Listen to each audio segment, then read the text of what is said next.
Well student, welcome to home classes an initiative taken by director school education. तो बेटा आज हम exercise 6.1 और कई मैथ्स में जो 7.1 रहेगी उसके क्वेश्चन नंबर 3 और 4 करने जा रहे हैं। तो आप घर में रहिए, stay home and stay safe. तो this is your Harish Chandra from गोलमन girl high school Dagwar Maldiyana Poonch से बोल रहा हूँ। तो आज हम क्वेश्चन करेंगे क्वेश्चन नंबर 3 और क्वेश्चन नंबर 4।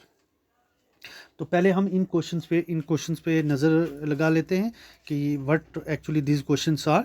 तो पहला जो क्वेश्चन हम क्वेश्चन नंबर 3 एक्सरसाइज 6.1 और 6.7.1 का करेंगे वो ये है कि A D and B C are perpendicular to a line segment A B, show that C D bisects A B. तो आपको एक फिगर दिख भी रही है। तो यहाँ पे क्या है कि ए डी और बी सी दो परपेंडिकुलर्स हैं और जो कि परपेंडिकुलर हैं किस पे, एक लाइन सेगमेंट है जो आपकी ए बी पे, ठीक है।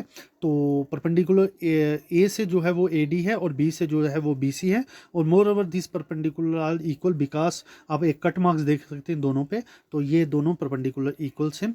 हमें प्रूव ये करना है C D bisects A B. तो C D bisects A B, तो अब मान लेते हैं कि जीरो जो है एक बाइसेक्टिंग पॉइंट है ए बी का, जो सी डी बना रहा है वहाँ पे। तो अगर हम सिंपली प्रूव करते हैं A O is equal to B O तो हमारा क्वेश्चन हो जाएगा। तो हम वही करेंगे। तो क्वेश्चन नंबर जो 4 है हमारे पास वो क्या है कि एल और एम हमारे पास दो पैरेलल लाइंस हैं। तो इन पैरेलल लाइंस को दो लाइंस और काट रही हैं जिनका नाम है पी एंड क्यू।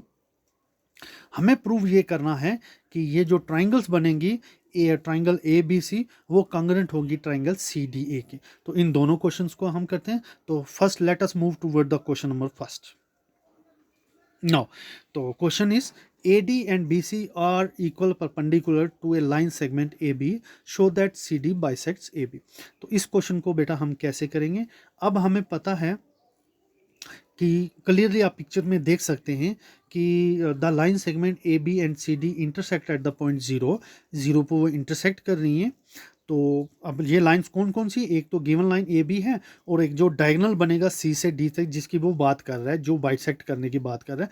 तो वो जीरो पे बाइसेक्ट कर रही है, सॉरी इंटरसेक्ट कर रही है, या यू कैन सो कट कर रही हैं वो।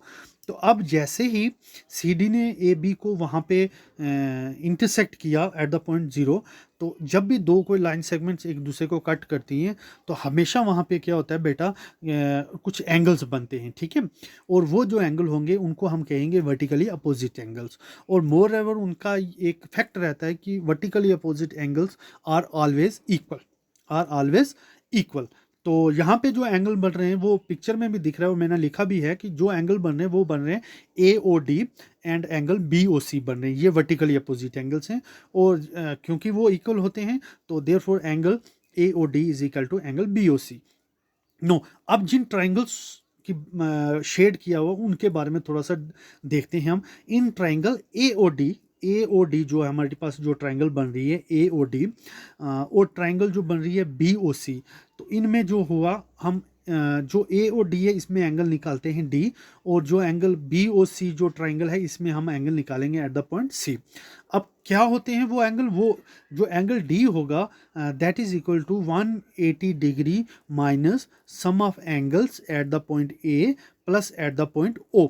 ये क्यों है, ये एंगल सम प्रॉपर्टी लगाई है ट्राइंगल पे। कौन सी ट्राइंगल पे, ए ओ डी ट्राइंगल पे। अब तीनों का सम जो है एंगल्स का किसी भी ट्राइंगल पे 180 डिग्री होती है। तो कोई एक ट्राइंगल निकालना हो तो वो होता है 180 degree minus sum of other two angles. तो इसी तरीके से एंगल डी निकाला गया है और एंगल सी निकाला गया है किस ट्राइंगल में, ट्राइंगल बी ओ सी में। अब यहाँ पे एक फैक्ट लग रहा है कि क्योंकि angle A is equal to angle B है वो सामने दिख रहा है, एक राइट एंगल ट्राइंगल है दोनों बी पे भी, क्योंकि ए डी परपेंडिकुलर है और बी सी भी परपेंडिकुलर है। तो इसका मतलब जो एंगल्स होंगे वो 90 डिग्री के होंगे। तो it means angle at the point A is equal to angle at the point B. And अब ये जो एंगल है ओ पे, ये ट्राइंगल ओ ए सी पे भी वो उतना ही है जितना ट्राइंगल बी ओ सी पे है। क्यों कि दोनों में जो एंगल बन रहे हैं at the point O they are vertical opposite, they will be same. तो यहाँ इन दोनों कंडीशन से हमें ये पता चल रहा है कि एंगल जो डी पे बनेगा वो एंगल सी के इक्वल टू होगा। नो, अब हमारे पास एक ऑब्जर्वेशन बन गई है इन दोनों ट्राइंगल्स में, ओ ए डी में और ओ बी सी में। अब यहाँ पे क्या ऑब्जर्वेशन बनी इन दोनों ट्राइंगल्स में, हमारी ऑब्जर्वेशन ये बनी कि जो एंगल है ए पे वो एंगल इक्वल टू है एंगल एट पॉइंट बी दूसरी ट्रायंगल पे, एक चीज़। दूसरी चीज़ ये बनी कि जो एंगल है सी पे वो एंगल निकल गया अब equal angle at point D, दूसरा एंगल, ठीक है, दूसरी ट्रायंगल में दो एंगल्स इक्वल हो गए। तीसरी जो है वो इनके बीच का इंक्लूडेड साइड है, जो क्या है वो इंक्लूडेड साइड है जो, तो वो भी इक्वल है क्योंकि वो गिवन है, because they perpendicular both the perpendiculars are of equal length, वो क्वेश्चन में गिवन है, तो वो इक्वल है। तो यहाँ पे क्राइटेरिया जो है वो डिवेल्प हो गया है। डिवेल्प ये हुआ है कि दोनों angles okay plus their included side are equal in both the triangles. So by you can say that by ASA rule triangles AOD is congruent to triangle BOC. अब BOC और ये triangles दोनों equal हो गई, तो इससे क्या होगा, इसके क्रॉसपॉन्डिंग जो पार्ट्स होंगे वो भी इक्वल होने चाहिए। तो इन दोनों ट्रायंगल से हमें ये पता चलेगा कि AO is equal to BO side के बराबर होना चाहिए दोनों ट्रायंगल्स में। अब दोनों ट्रायंगल्स क्यों, क्योंकि ये corresponding part of congruent triangles are always equal. अब ये जो जब दोनों इक्वल हो गए तो इससे हमें ये पता चला कि डीसी ने बाइसेक्ट कर दिया है ए बी पे, और यही हमें प्रूव करना था। सो आई होप कि आपको समझ आ गया होगा। जब इसको प्रैक्टिस करेंगे इस क्वेश्चन को तो आपको बहुत ही अच्छी तरीके से ये समझ आएगा। तो let us move toward the question number 4। No, अब यहाँ पे क्या है इस क्वेश्चन में हमारे पास है कि एल और एम दो पैरेलल लाइंस हैं और दो पैरेलल लाइंस और हैं पी और क्यू, जो इनको एल और एम को इंटरसेक्ट कर रही हैं points A D B C पे। तो वो वहाँ पे देख लीजिए, और जैसे ही इंटरसेक्ट किया और ए और सी को ज्वाइन किया है तो यहाँ पे हमारे पास दो ट्राइंगल्स बनी हैं। हमें प्रूव ये करना है कि these two triangles are congruent. No, यहाँ पे देखिए, no since L and M are two parallel lines, क्योंकि ये पैरेलल हैं, क्वेश्चन में गिवन है, and A C is a line segment meeting L and M. वो देखिए सामने एक डायगोनल ड्रा हो रहा है बीच में ए और सी, और वो देखो उस पैरेलल लाइंस किसको, एल और एम दोनों को कट कर रहा है। आप ध्यान लगा के देखिए, ठीक है, दोनों को कट कर रहा है। तो वहाँ पे क्या हुआ, जैसे ही उसने कट किया तो ये बन गया एक ट्रांसवर्सल। एक्चुअली होता ट्रांसवर्सल तो एक लाइन होती है, लेकिन लाइन सेगमेंट है, इसको हम ट्रांसवर्सल मान के चलते हैं, ठीक है।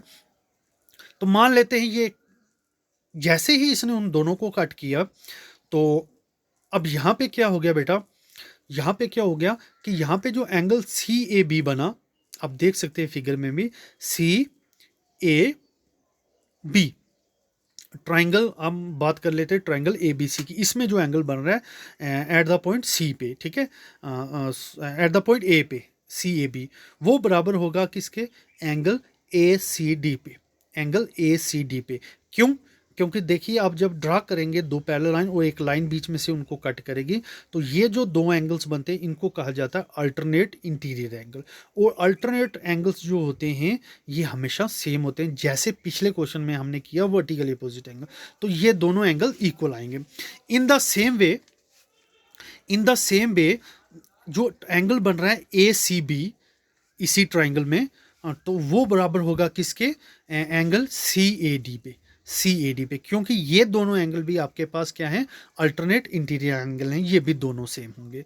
और moreover A C is equal to C A है इन दोनों ट्राइंगल्स में, ट्राइंगल ए बी सी और ट्राइंगल सी डी में है, ये कॉमन है साइड ए सी, एक में तो ए सी आ रही है, दूसरे में ये सी डी सी ए आ रही है, तो कॉमन है, ये कॉमन है। तो यहाँ पे फिर वो क्राइटेरिया बन गया क्या हमारे पास, A S A, angle side angle, ये क्राइटेरिया लग से, तो यहाँ से ये उस क्राइटेरिया से ये क्या हुआ, उस रूल से क्या हुआ, ये दोनों ट्राइंगल्स भी कॉन्ग्रुएंट होगी, triangle A B C and triangle C D A, ठीक है बेटा। तो यही हमें प्रूव करना था।